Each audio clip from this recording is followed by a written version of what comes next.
લક્ષ્મીનારાયણ ઇન્ડસ્ટ્રીઝમાં નિર્માણાધીન બિલ્ડિંગમાં કામ દરમિયાન દુર્ઘટના સર્જાઈ। મળતી માહિતી મુજબ બિલ્ડિંગના 5મા માળેથી નીચે પટકાતા શ્રમિક યુવકનું ઘટના સ્થળે મોત નીપજ્યું। મૃતકની ઓળખ ઝાલોદ તાલુકાના ખરવાણી ગામના વતની મનિયાભાઈ ધીરાભાઈ ડામોર તરીકે થઈ। ઘટના બાદ પરિવારજનો અને શ્રમિકોમાં ભારે રોષ જોવા મળ્યો। પરિવારજનોએ આર્થિક વળતર અને કાયદાકીય ન્યાય નહીં મળે ત્યાં સુધી મૃતદેહ સ્વીકારવાનો તેમજ પોસ્ટમોર્ટમ કરાવવાનો ઇનકાર કર્યો।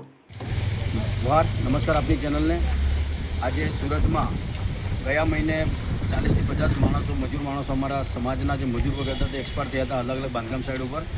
આજે આ મહિનામાં પાછી નવી એક સુરતમાં ઘટના ઘટી છે, જે ઉધના હરિનગરમાં છે, લક્ષ્મીનારાયણ ઇન્ડસ્ટ્રી, જેમાં પ્લોટ નંબર 108 અને 109 નંબરનો પ્લોટ, જેમાં જે બાંધકામ સાઇડ છે તે 5 કે 6 માળનું બાંધકામ છે। હવે આ બાંધકામ સાઇડ 5 મહિના 5 માળ સુધી જ પરમિશન હોય, પણ 6ઠ્ઠા માળનું કંઈ કામ ચાલી રહ્યું હતું ત્યારે જે અમારા ઝાલોદના ખરવાણી ગામના એક ભાઈનું આજે 5મા માળેથી વગર સેફ્ટીના સાધનો વગર કામ કરાવતા ને એ 5મા માળ સુધી એક પણ પ્રકારની નેટ નથી બાંધેલી, અને આજે પૂરેપૂરી કોન્ટ્રાક્ટર અને જે મકાન માલિક, જે ઇન્ડસ્ટ્રીયલ માલિક છે, એમને પૂરેપૂરી બેદરકારી આવી છે એમાં। અને અમારા જે ઝાલોદ વિસ્તારના મજૂર વર્ગના ભાઈનું જે ડેથ થયું છે, આમાં કાયદેસરના અમારા જે આદિવાસી પરિવાર મજૂર ભાઈ છે એના પરિવારને આર્થિક રીતે ન્યાય મળવો જોઈએ અને કાયદાકીય રીતે ન્યાય મળવો જોઈએ। જ્યાં સુધી ન્યાય ન મળશે ત્યાં સુધી બોડી પણ સ્વીકારશું નહીં અને પોસ્ટમોર્ટમ પણ કરશું નહીં।